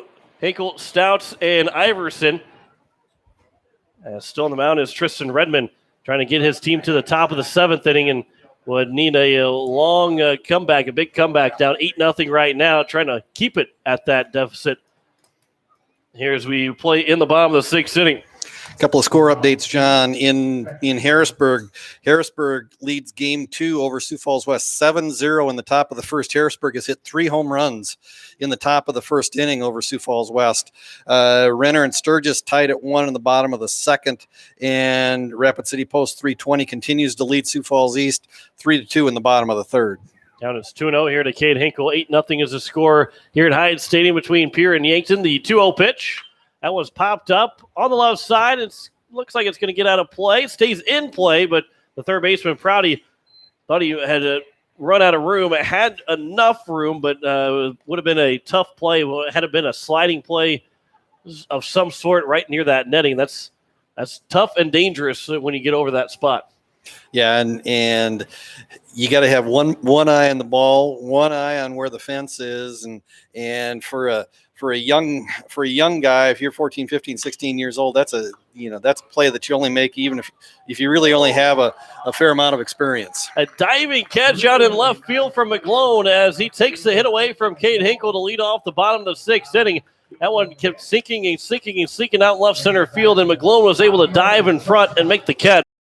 And that's an excellent play from the left fielder to retire the leadoff man here in the bottom of the sixth, and that'll bring up Garrett Stout, who's 1 for 2 so far. I think that'll go in the KCCR web gem file. Yeah, the first pitch, that one's lined out to left field. McGlone's got another chance. He's not going to be able to dive to get that one. It's going to go past him and going to roll towards the warning track. Stout round second. He's heading for third. The throw coming in is going to be not in time, and Stout's got himself a one-out triple. Sixth triple of the year for Garrett Stout. To go with 11 doubles, 7 home runs, as you had said earlier. So 24 extra base hits of the 60 hits for Garrett Stout for the future SDSU Jackrabbit baseball player. And that'll bring up River Iverson, and he represents the winning run for Post State. First pitch to Iverson's upstairs for ball 1. 8-0 here in the bottom of the sixth inning. 9 hits so far for Post State. And they look to extend that lead and try to find a way to score 2 runs here in the bottom of the sixth. There's a ground ball foul towards the third base dugout. And it's now 1-1. Iverson, again, he's 1 for 3 so far. He's reached on a fielder's choice twice. So he's been on base all 3 times. He's scored twice so far. And on deck is Andrew Coverdale, who's 2 for 3. Infield is in all the way around. 1-1 is at the letters now, 1-2. And Redmond's done a nice job for Yankton, just in terms of being able to eat innings. He's only thrown 77 pitches through 5 1/3 innings. So the fact that Yankton has not had to go into their bullpen so far really sets them up for later in this series, whether it's in Game 2 or potentially for Game 3 tomorrow, that they'll have all their arms available. As the count remains at 1-2, and not that you give it up on this game, but it's one of those. And the way this is set up is that you kind of want to save your pitchers. You know, if this is Game 2 and you're down 1-0 in the series, you got to bring somebody else in and try and stop the bleeding. And really, even in this game, Post State never really got anything going where the bleeding was going. I mean, they scored 3 runs in the third and the fourth inning as Iverson strikes out. The throw to first and keeps Stout over at third base. And there's now 2 down for Andrew Coverdale. But you don't want to go to the bullpen. You don't want to add any pitch counts up because, you still try to win Game 2. That's when you start you throw the kitchen sink at Post State. And if you're down 2-0 and a guy doesn't seem to have it, the leash is pretty short because you got to have somebody to keep that where it's at. And that's the difficult part of trying to manage a best-of-3 series and having a pitch count to work with. The 1-0 pitch, that one will get away from the catcher and Keller, but not far enough for Stout to take home. Count is 2-0 here to Coverdale. Yeah, and if this game ends as is, Post State leading 8-0 here in the bottom of the sixth, like I said, Game 2 becomes a must-win game for Yankton. That's like you said. You make every decision based on having to win that game, even if it means throwing every arm available in your bullpen. You got to win Game 2 because there is no tomorrow unless you win Game 2. Count is 3-0 here to Coverdale. As from the stretch, Redmond will deliver the 3-0, and that one will miss for ball 4. I think the only way that we have a mound visit. As quick as the coach is running out, I don't think he's going to take out Redmond. I've already said I think the only way Redmond comes out of this ball game is if he exceeds the 105 pitch count total right now, and then all of a sudden here comes the manager to talk with his starting pitcher in Tristan Redmond with that winning run now at first base with 2 outs, and they're going to go with the new pitcher here with 2 outs in the bottom of the 6th inning. So we'll step aside for a minute. We'll tell you what the changes are. You're listening to Post-State Baseball on today's KCCR, today's KCCR.com, and KYNT.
It'll be Joe Goki on the mound for Yankton, needing just 1 out. And, and maybe the strategy is here, you get this last out, give your team a chance to come back here in the 7th inning. If you don't, Goki hopefully doesn't throw that many pitches where if he's your Game 3 starter, he can come back and pitch tomorrow as long as he stays under pitch count. And at this point, I think if he gets over that, there's probably no way he gets over that pitch count without Post-State getting that 10th run, as Gordon will line the first pitch and Goki will throw 1 pitch and get out of the inning. So, hey, it works out. So we're talking about how he wasn't going to get taken out was Redmond. He gets taken out 1 pitch and we're out of the bottom of the 6th inning. So that is why we are up here and not down there behind the benches or in the dugout. No runs on 1 hit in the inning, no errors, and 1 man left on base. We head to the top of the 7th, and Yankton needs 8 runs to keep the ball game alive, trailing Pierre 8-0. Listen to Post-State Baseball on today's KCCR and today's KCCR.com, along with KYNT.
Elliott Life is on the mound for Post-State, trying to close it out as they lead 8-0 here in game number 1.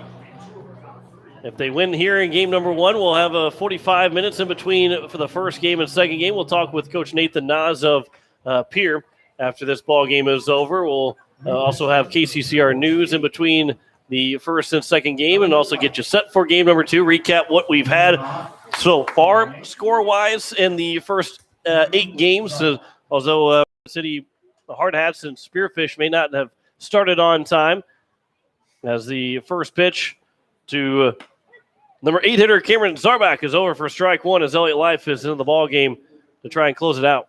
Elliott Life, his 8th appearance on the year for Post-State, 16 innings pitched, 1 start. He's 1-1 on the year, 19 strikeouts to go with a 3.06 ERA. As the count is now 1-1 and has 1 save. One of the 5 saves that have been picked up by Post-State here this year.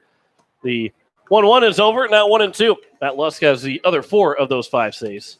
Yeah, and we talked about, the depth of this Post-State pitching staff. 11 pitchers have at least 5 appearances. 12 pitchers have thrown at least 10 innings. And the fact that probably 2 of your top 3 or 4 pitchers, either aren't with the team, Gray Zabel, or had a season-ending elbow injury in McGuire Rasky, and so the fact that you're able to get by and be 27-16 without two of your top four pitchers, that speaks volumes right there. The 2-2 is over for strike three as Zarbach swings and misses. He takes the hat trick here in game one. He's 0 for 3 with those 3 strikeouts, and that'll bring up Dylan Prouty, the third baseman, who's 0 for 2, reached on a fielder's choice and also struck out. First pitch to him is missed inside for ball one.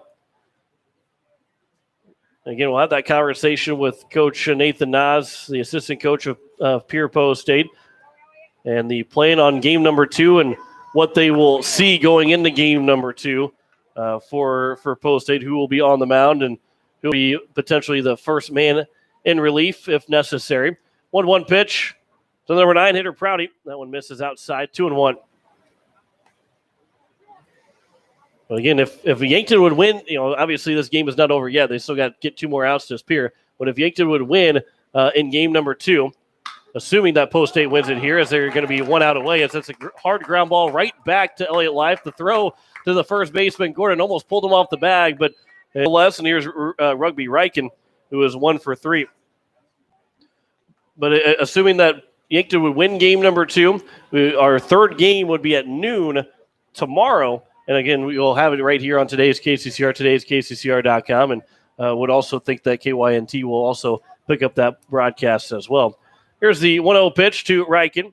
Oh, come inside, almost hits him, and it's now 2-0. With the way it looks right now, and the only upset that was had in the first 6 of the 8 games that we've seen go final has been Post 320 Stars, and they were winning over Sioux Falls East. So if Seeds holds up, or the team that got the first upset, if that score holds up, we won't have any games on Wednesday throughout the state. Here's a 2-0 pitch from Life to Riken. That's over for strike one. Actually have action in the bullpen for Post State. I think that's Kobe Carr down in the pen for Post State. Here's a 2-1 pitch. That one will bounce in, now 3-1. And I would think, too, here that Carr is warming up just in case Life gets to a point where if he throws another pitch, he'd have to take a day off. And then you bring in Carr to make sure that he would be available for tomorrow. And it's at this point, Van Camp, obviously he got to that point where he went his max pitch count, and he's done for the rest of the series, as the count is now 3-2. But every reliever that you bring in, especially here in game 1 and maybe even game 2, if you have a lead, is making sure they're ready for tomorrow if that's necessary. Here's a 3-2 pitch. Riken upstairs, 2-out walk, and the game will continue to Cade Keller. Keller is 0 for 1 with a strikeout, called third strike, and he's walked twice so far. Again, a good crowd on hand for Post State baseball tonight. If you're listening to us and you're in the capital city and you don't have anything else going on, it's a great evening, great time to be at the ballpark. First pitch to Keller misses well inside, backed him away from the plate, and it's 1-0. Andy Gordon at first base playing behind the runner over at first base and just basically conceding the run, and in this case, conceding the stolen base. Catcher's indifference to second base for Riken. One of the few times you see that being called, and catcher's indifference. But he is on at second as Riken. Keller has a 2-0 count in his favor. Life will come set from the stretch. Here's the 2-0 pitch. That's over for strike one, now 2-1. So far in this ballgame, just 3 hits for Yankton.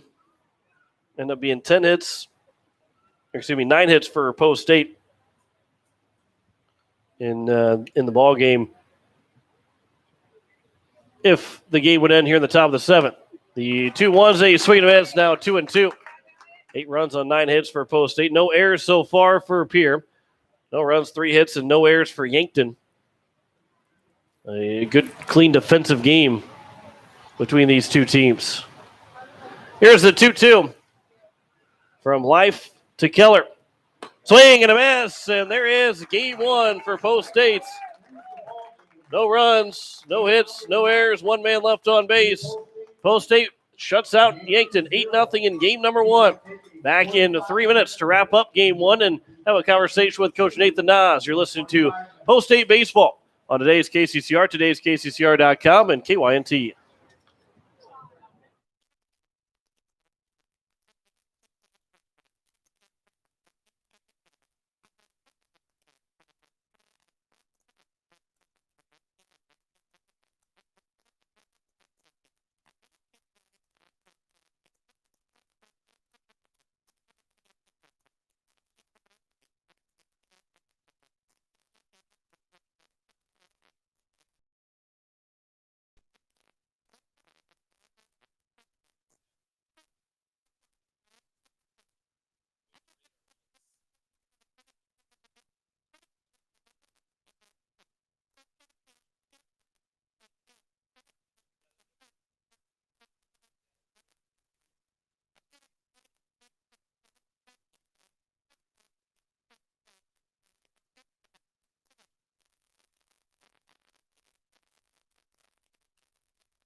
As we welcome you back here to Hyde Stadium as Post State wins 8-0 over Yankton in game number 1. Joining me here in the press box is Coach Nathan Nas of Pierre.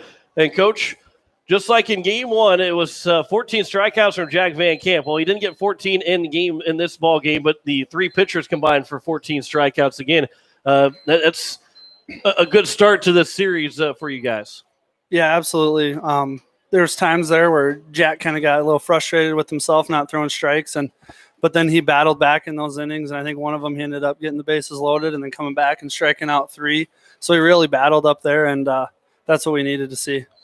And you had 9 hits in the ball game. You stranded just 4 guys on base, but Garrett Stout had a triple in the ball game. Let's see if I can get back to the stats here. Stout had a triple, but Coverdale had an RBI single. Andy Gordon had a 2 RBI double. Another 2 RBI double from Cade Hinkle. A 2 RBI double from McGuire Rasky. The extra base hits were there for you guys in that first game. Yeah, guys are a little frustrated after their first at-bats by not putting the ball in play real hard or finding a gap, but then they settled in, made a few adjustments, and we really drove the ball hard, and guys were running the bases and swiping extra bags and just running the bases smart. And Jake Mayer, Elliott Life got the 6th and 7th inning. Was that planned to make sure that those guys would be available for tomorrow? Because I saw Kobe Carr warming up the bullpen that if Life got to a certain point that you're going to get him out just in case you guys needed him for tomorrow as well. Yeah, that was the plan. we had Aaron Booth getting up and getting ready, and then we had Jake getting up and getting ready at the same time, and just depending on the game situation, who was going to go in. But yeah, the plan was to keep them short. That way they could come back. Yeah. And now here in game number 2, you're going to go Lincoln Keno's the rising sophomore that will be the starting pitcher.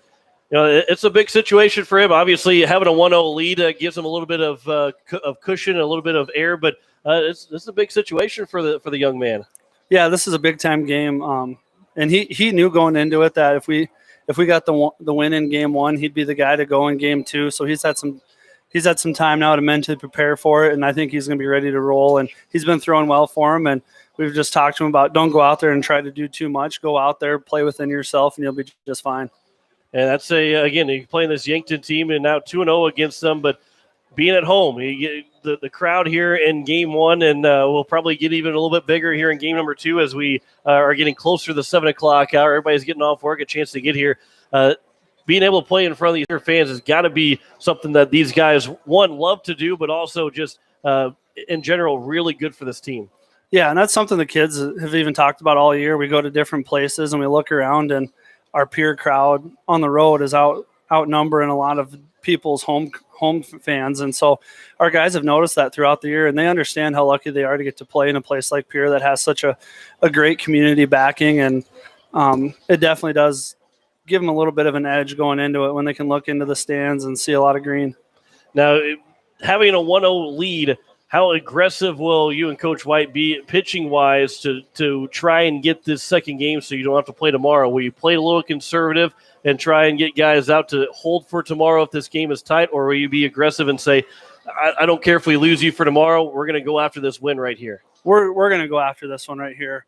Yeah, we got enough guys that we can bring back tomorrow and bring into the game tomorrow that we're going to be aggressive here with this one, and we're going to go after it. And we'll save a few arms, but we'll definitely go for it in this one and not hold back. What's the key to a win in game 2?